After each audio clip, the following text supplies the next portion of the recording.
रात का सन्नाटा चारों ओर फैला हुआ था। ट्रक हाईवे पूरा सुनसान था। चारों ओर ठंड से हाड़ कपा देने वाली ठंड चल रही थी। हाईवे के चारों ओर घना जंगल था। उसी हाईवे पर एक मर्सिडीज दौड़ रही थी। उसमें 3 लोग सवार थे, राहुल, निधि और उनकी 10 साल की बेटी तानिया।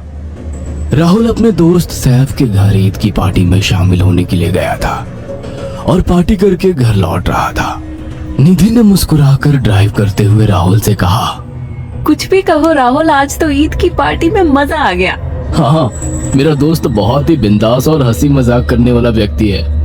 मैंने देखा उसके घर पर शहर की एक से एक बड़ी हस्ती थी, मगर फिर भी वो उन सबको इग्नोर करके हमें इम्पोर्टेंस दे रहा था। हाँ, देगा क्यों नहीं, आखिर मेरा दोस्त जो है। सच में राहुल, अमेरिका से इंडिया लौटकर बहुत अच्छा फील हो रहा है। वैसे तुम्हारा दोस्त सचिन अभी तक नहीं आया अमेरिका से? निधि की बात सुनकर राहुल चौंक कर बोला, ओह शिट यार, उसका फोन आया था कि वो इंडिया आ रहा है। उसने बोला था कि मुझे एयरपोर्ट पर पिक कर ले। निधि बहुत नाराज होगा वो। कोई बात नहीं, उससे बोल देना कि तुम्हें बिल्कुल याद नहीं रहा, और फिर तुम्हें सैफ की इनवाइट की हुई ईद पार्टी में भी तो शामिल होना था। निधि ने इतना बोला ही था कि उसकी बेटी तानिया ने अपनी माँ की ओर देखकर कहा, मुझे भूख लगी है माँ, और प्यास भी। तानिया की बात पर निधि ने बुरा सा मुंह बनाकर उसकी ओर देखकर कहा, पार्टी में तो इतना खाया था तुमने, फिर भी भूख लगी है। निधि की बात पर तानिया ने मासूम सा चेहरा बनाकर कहा, कोई बात नहीं मम्मी, मुझे पानी ही पिला दीजिए। कितनी बार बोला है मुझे मम्मी मत बोला करो। पानी अभी नहीं है, आगे जाकर कोई शॉप पड़ेगी तो बोतल खरीद के दे दूंगी। निधि की बात पर राहुल ने मुस्कुराकर कहा, छोटी बच्ची है निधि, इतना नाराज होना सही नहीं है। राहुल ने इतना कहा ही था कि अचानक एक काली परछाई राहुल की कार के सामने आकर खड़ी हो गई। राहुल के पैर अचानक ब्रेक पर पड़ गए। गाड़ी तेज रफ्तार में थी। ब्रेक अचानक लगने से पलटते पलटते बाल बाल बची थी। राहुल के चेहरे पर भयानक ठंडी में भी पसीने की बूंद टपकने लगी। वो दोनों कार से बाहर निकल आए। निधि ने डरते हुए कहा, आखिर कौन था ये? ऐसा लगा जैसे कि कोई भयानक काली परछाई मेरे कार के सामने आकर खड़ी हो गई हो। वो दोनों काली रात के सन्नाटे में इधर उधर देखने लगे। तभी निधि को एक घने पेड़ के पास तो चमकीली हुई आंखें दिखाई दी। उसकी आंखें बिल्कुल भेड़ियों की तरह लग रही थी। निधि ने चीखते हुए राहुल से कहा, राहुल देखो कौन है वो, जल्दी से गाड़ी में बैठो, मुझे बहुत डर लग रहा है। राहुल ने उस तरफ देखा तो उसके रोंगटे खड़े हो गए। वो दोनों गाड़ी के अंदर बैठ नहीं पाए कि अचानक एक अजीब सा चेहरा वाला भयानक सा आदमी बिजली की रफ्तार से उनके सामने आकर खड़ा हो गया। राहुल ने देखा कि उसका चेहरा बिल्कुल सड़ा हुआ था और उसकी आंखें भेड़िए की तरह चमक रही थी। उसके लंबे लंबे बाल उसके कंधे तक आ रहे थे और उसके दांत भेड़िए की तरह बाहर की ओर निकल रहे थे। हाथों की जगह नुकीले पंजे थे। राहुल को देखकर अजीब से अंदाज में हंसने लगा, मगर जैसे ही राहुल की नजर उसके कपड़ों पर गई, राहुल की आंखें फटी की फटी रह गई। वो हकलाते हुए बोला, भाईजान, भाईजान, मुझे माफ कर दो, मुझे छोड़ दो।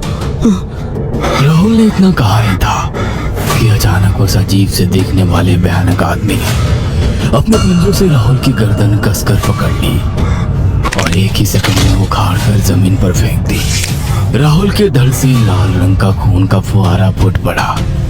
इस भयानक मंजर को देखकर निधि के गले से एक जोरदार चीख निकल गई। निधि इससे पहले भागती कि अचानक उस भयानक देखने वाले आदमी ने निधि को पकड़ लिया और अपने नुकीले पंजे उसके पेट में गड़ा दिए और उसकी अतड़ियां बाहर निकाल दी। निधि की एक दिल दहला देने वाली चीख सन्नाटे को चीर गई। अचानक हवा का एक बवंडर उठा और वो भयानक सा दिखने वाला व्यक्ति भी एक बवंडर के साथ गायब हो गया। तानिया ने डरते डरते निधि के मोबाइल से पुलिस और सैफ को बुला लिया और कुछ ही देर में वहां चारों ओर पुलिस की गाड़ियां थी। पुलिस ने राहुल के दोनों दोस्त सैफ और सचिन को वहीं बुला लिया। इंस्पेक्टर अर्जुन ने दोनों से कहा, मैंने ऐसी हत्याएं अपने करियर में कभी पहले नहीं देखी। ये काम तो ना किसी जानवर का लगता है ना ही किसी इंसान का। सचिन कपकपाती हुई आवाज में बोला, आप कहना क्या चाहते हैं? कुछ कह नहीं सकता। जिस किसी ने भी इन दोनों को मारा है उससे एक बात तो साबित होती है कि वो इन दोनों से हद से ज्यादा नफरत करता था। अब सारी सच्चाई तो ये बच्ची ही बता सकती है। इतना बोलकर इंस्पेक्टर अर्जुन तानिया के पास चला गया, जो बेहद डरी हुई थी। तानिया ने आंखों देखी सारी घटना इंस्पेक्टर अर्जुन को बता दी।